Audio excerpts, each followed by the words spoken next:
everyone. On behalf of the Foundation, I'm very glad to welcome you to our third broadcast in a new series that we're offering called Planning for the Unpredictable.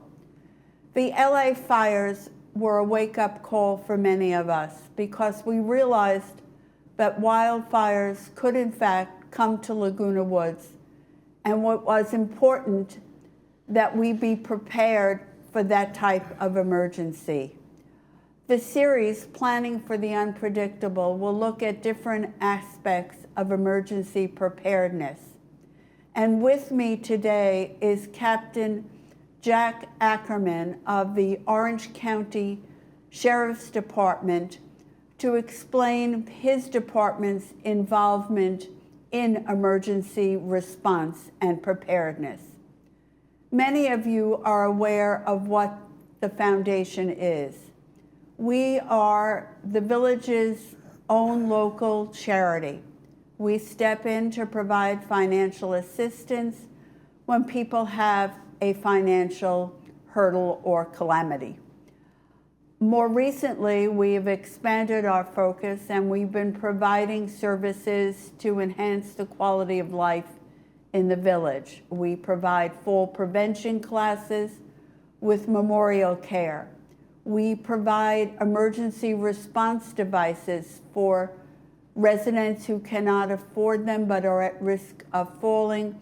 And more recently, we have been helping people obtain hearing aids who cannot afford to get them on their own.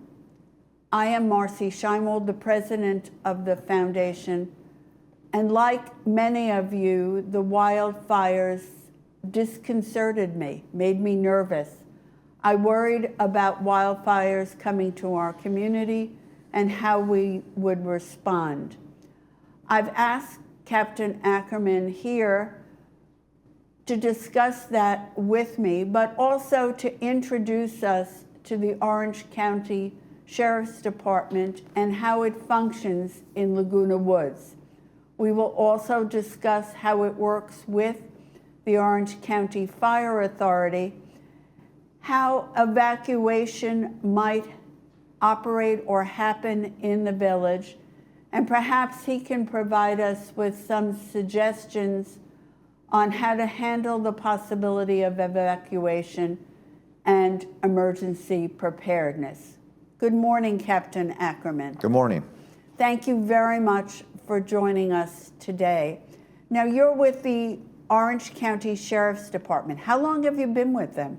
So I've been with the Sheriff's Department for 26 years. That's a big number. Yeah, it's a few years, yes. A few years.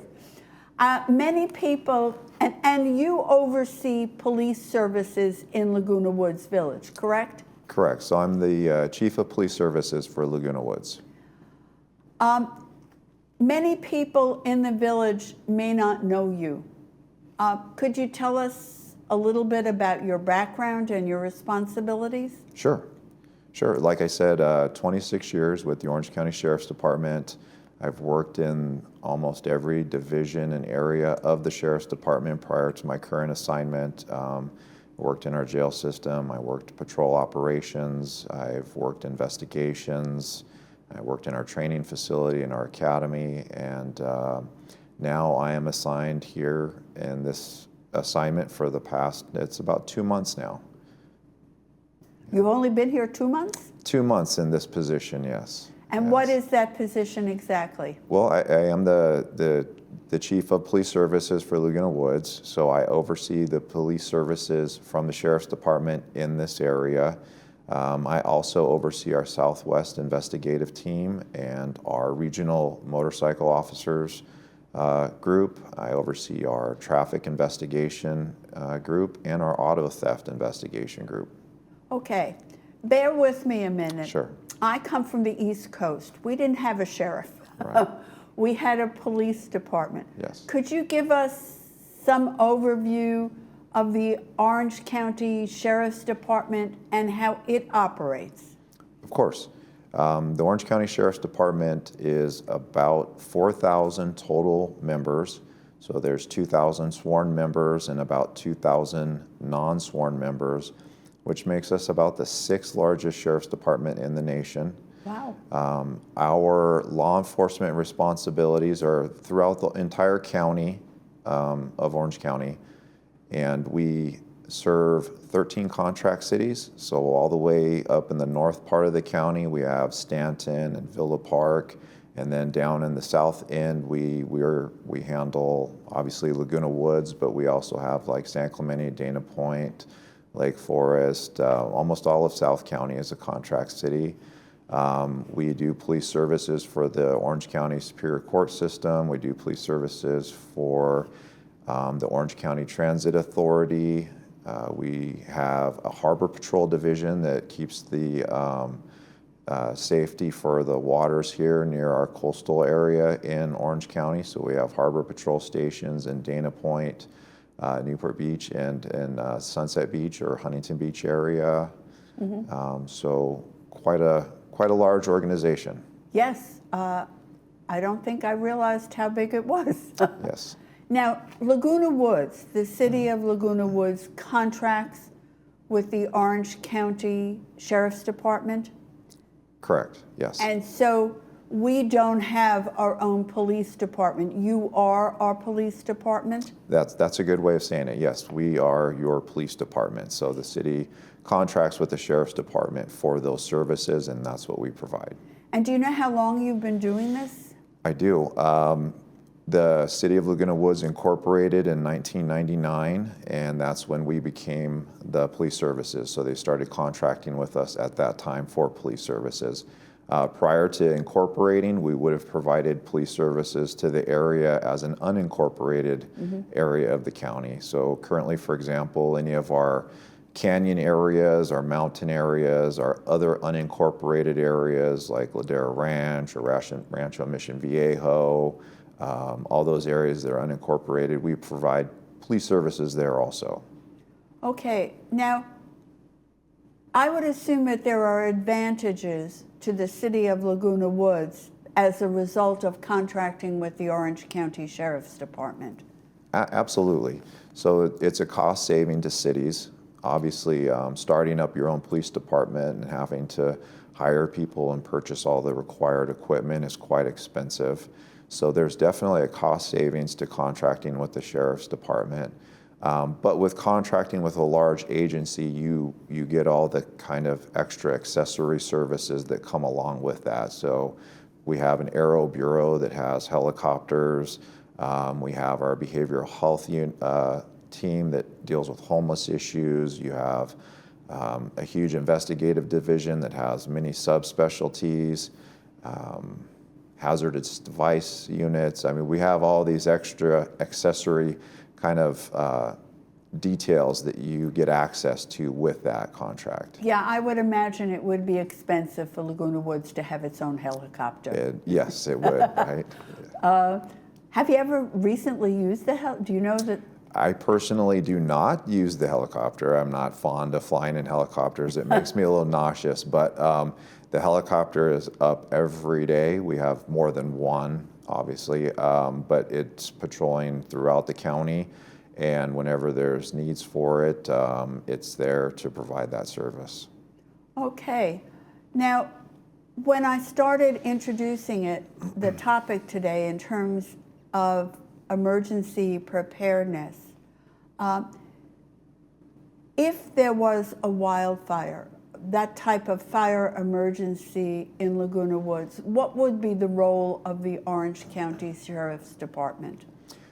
In the account of a wildfire and even some other major emergencies, we would work collaboratively with Orange County Fire Authority. Obviously, the Sheriff's Department, we're not the experts in putting out fires, and we don't have the resources or the means to do that type of thing. But we would work in what's called a unified command, which means we're working collaboratively with the Orange County Fire Authority.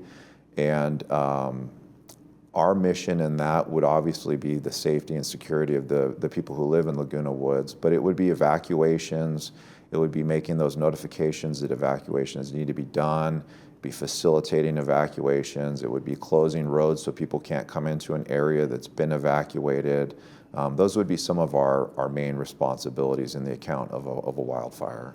Okay, if we had a wildfire emergency, a fire emergency in Laguna Woods, how would residents learn about that? A couple ways. Hopefully, everybody's pre-registered and been on to Alert OC, which is run through the county. And that's a program where you can sign up there with your email address, all your phone numbers, all your contact information, and that is the best way to get early notifications of evacuations. Otherwise, what we would do is we would actually have deputies physically driving down streets, making announcements and knocking on doors and letting people know that they needed to evacuate. How do people sign up for OC Alert? So Alert OC, they can go on to ocgov.com, and it's on that website. You can also access it through, I believe, there's some links on the Orange County Fire Authority's page. I don't know their website off the top of my head, but ocgov.com, you can go there and find the sign up for Alert OC, and I think it's really one of the key things to do. I recently found out about it, and the first thing I did was sign myself up personally for where I live and my family. Okay, we also have, just so you know, Captain Ackerman, a red alert system that people can sign up for in the village, and they can go on the village website. Awesome. There are access points, and it wouldn't hurt if they signed up for both. Do both, please. Yes. Yes.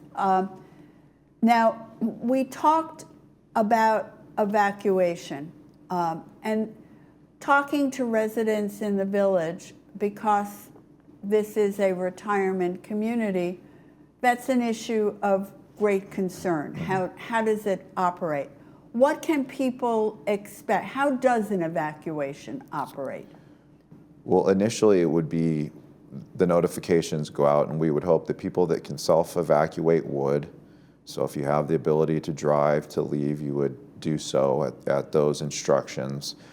People could also hopefully ride with someone who is mobile to evacuate if they don't have means to transportation. That's one of the nice things that then comes up in with the Sheriff's Department. Being such a large organization, we have what's called a mutual aid bureau. We're able to bring a lot of resources in to assist with an evacuation. So what that specifically looks like would depend on the circumstances, but we would bring any resources in that we would need to in order to assist those that were immobile in order to get them evacuated. Okay, because one of the concerns in the village is we have many people with more limited mobility. Correct, right. How might the Sheriff's Department respond to residents like that? Well, through that mutual aid that we have, that bureau that we have, we're able to bring in a lot of additional deputies, which would also include resources of vehicles. We would work with other emergency service providers, other, private paramedic companies, ambulance companies, and things like that in those situations to try to get those immobile people out into then whatever shelter areas that we're utilizing. Okay, because the related problem is because one of the selling features of Laguna Woods is we have an internal bus system. Correct. So we have many residents who no longer own their own vehicle. Sure. And that's another aspect we would use, is we would try to leverage the village security and whatever vehicle resources they have to assist us. I mean, this would be an all hands on deck type of thing, and we would utilize every resource at our disposal in order to assist getting people evacuated from these types of emergency situations. Okay, given that there were issues related to the LA fires, in fact, with regard to the people who perished, many of them were older residents in the two areas of the fires. Do you have recommendations or suggestions for residents how they could prepare for the possibility of evacuation and wildfire? Yes, absolutely. I think, as I mentioned before, the Alert OC to get the messages, or the other alert system through the village. Do both of those so that you know when to evacuate, that initial knowledge ahead of time. But pre-planning. We do live in Southern California, so there is a problem with wildfires. We've all know that. We've seen that for years and years. I've grown up in Southern California, and it's been an issue since I was a child. Pre-planning is important. Have a plan to evacuate, whether it's a fire or an earthquake or a flood, although I don't think we'll have flooding issues in Laguna Woods. No, lately I don't think flooding is an issue. Right. But with the other two, having a plan in place ahead of time and some type of small go bag, meaning a small bag that you can easily carry with a change of clothes, maybe some emergency medications that you need if you had to leave quickly to stay the night someplace. Something that you could grab quickly on the way out the door. And that you can carry. And that you can carry, right. Not a big suitcase, but something small that you can carry with you that you could use for a night or two to stay someplace else. The other thing in addition to that pre-planning is working with either your neighbors close by or close by family members to let them know what your plan is in case of evacuation or emergency. So other people are aware of the plans. Have contact numbers also in your go bag. So if you need to contact somebody, if you don't have them saved on your cell phone, they're on a piece of paper written down somewhere. Which leads me to a second part. Always good to have some emergency contact numbers written down. Your cell phone goes dead, and no longer have those phone numbers on there. If everyone's like me, we're not memorizing phone numbers anymore. So no one remembers any phone numbers like we used to. Always good to have those written down on something, so in case you lose your cell phone breaks, you still have some phone numbers of people that you can get in contact with, family members or friends. That is really a great suggestion because so many of us overly depend on our cell phones. Exactly. And we forget that they can run out of juice. Or break, yes. Or break, or get lost. Mm-hmm. Exactly. That is a really, and I think the other suggestion that you made about letting your family know where you might be and what your plans are so that they don't panic if there is an emergency. Correct. You mentioned earlier that there's also the possibility of earthquake. And you talked about the response with OC Fire. How would a response to an earthquake work? I think a response to an earthquake, again, would be similar to a fire emergency. They're all similar in nature. I think the difference there is the Orange County Fire Authority wouldn't be focused on fighting a fire at this time. They may be focused on other things like shutting off gas lines, down power lines, other emergency issues, and also providing medical aid if people were injured.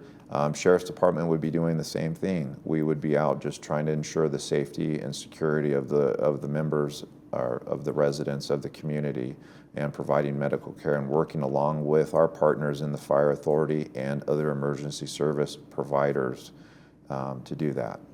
Earlier today, you told us about the city of Laguna Woods contracting with the Sheriff's Department. Yes. Have they assigned a particular number of sheriff personnel to Laguna Woods? There is. So through the agreement with the county, there are 6 deputies that are assigned to work Laguna Woods. And then the city shares an investigator with Aliso Viejo, and between the two with Aliso Viejo, we share an investigator. And then there's 4 sergeants that are shared between Aliso Viejo, Laguna Hills, and Laguna Woods. In addition to that, there's a captain and an administrative sergeant for the city of Laguna Woods. Okay. I know that there have been some recent developments in the Sheriff's Department to enhance services. I've heard about a real-time center. What is that? So we recently opened up and started our real-time operations center.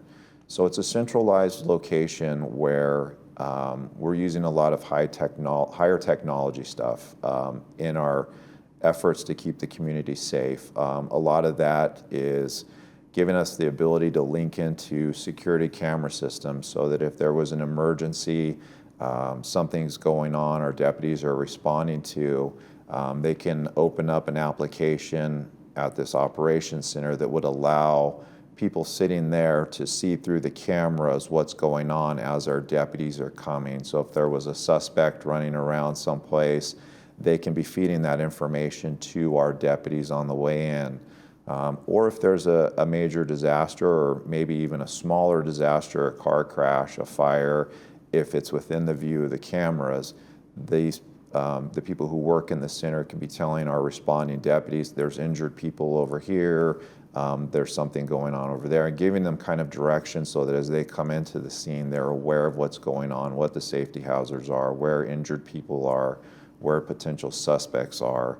So it's just leveraging the technology that we already have with security camera systems that are throughout most areas, and allowing us to see through those lenses as our deputies are responding to emergencies or crimes in progress. Where is this real-time center located? It's located in the city of Tustin, yeah. And is Laguna Woods part of this system? It is, yes. Laguna Woods has recently had their security camera systems for village security feed into that system, so it is established and a part of it. That's wonderful. Are there any other special initiatives offered by the Sheriff's Department? Oh, there's a lot. Recently we did the prescription take back that happens twice a year. That was a couple weekends ago. We did that down in front of the City Hall in the parking lot. We did a prescription take back, and that went on throughout the county, and I will say Laguna Woods won. We had the most medicine to give back? We had the most by far that was taken for proper disposal instead of just being flushed down a toilet or thrown in the trash cans. So yes, that goes on usually twice a year. Interesting. Yes. Are there any others that you'd like to tell our viewers about? We have traffic initiatives that are going on at all times. So we have traffic safety initiatives where we have additional deputies that are out and about doing traffic safety type things for making stops to improve traffic safety on some of our more dangerous areas, like El Toro Road, which I'm sure people have noted sometimes there's people drive a little too fast maybe. Yes. So we have deputies that are out and about doing traffic stops to try to make that a safer place to drive. Also, we've been talking about fire, but you are heading up police services here in the village. Do you have any special safety recommendations for our viewers? Well, I would like to divert a little from the safety part because I think I exhausted what I would recommend safety-wise, and just talk a little bit about financial safety from fraud and economic crimes. And people to be very aware of when you get phone calls, when you get text messages and someone alleging they're from a financial institution, a bank, a lending group, to be very cautious with the information that people provide to them. Some red flags should be if anyone ever asks someone to transfer money into a cryptocurrency account or to go purchase cryptocurrency, that should be an automatic red flag. No legitimate financial institution, Wells Fargo, Bank of America, none of them are going to call anybody and ask you to go get cryptocurrency for something. If someone ever calls and says you need to go to Target and buy 5 gift cards to pay for something, that's not, that should be another red flag. So be very cautious when someone calls you, texts you, emails you about something banking or money related. And please call the Sheriff's Department if you ever think it's a little suspicious. Also, are there sometimes the scam might involve a romantic interest? Exactly, I'm glad you brought that up. Yes, so we call that the romance kind of scams, where somebody will meet someone through either a social media site or maybe a dating type site, And they take a long time and build up the confidence with the person. So they're not asking for money the first time you exchange text messages. Usually this is ongoing 2-3 months down the road. They may have scheduled a plane flight to come out and meet you, and then they tell you, oh, a family member of mine had to go to the hospital, so I can't fly out, and now I have these hospital bills.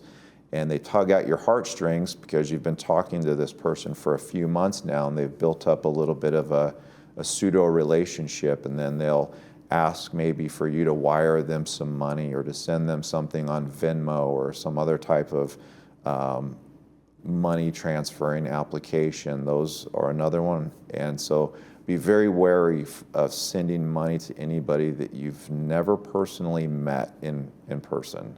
Okay, we're near the end of our discussion. Okay. What is the most important thing you'd like to remind viewers about, or that they should know based on what we've talked about today? Yes, especially given what we talked about today, please sign up on Alert OC for evacuation notices and warning notices through that. So Alert OC, ocgov.com is where you can do that. And then also, if you see something or you think something's suspicious with someone asking for money or bank transfers, don't do it. Call the Sheriff's Department and run it by us first. Thank you very much, Captain Ackerman, for joining us this morning. It's been awesome. I think I learned a lot. I'm sure our viewers did as well. I hope so. Thanks.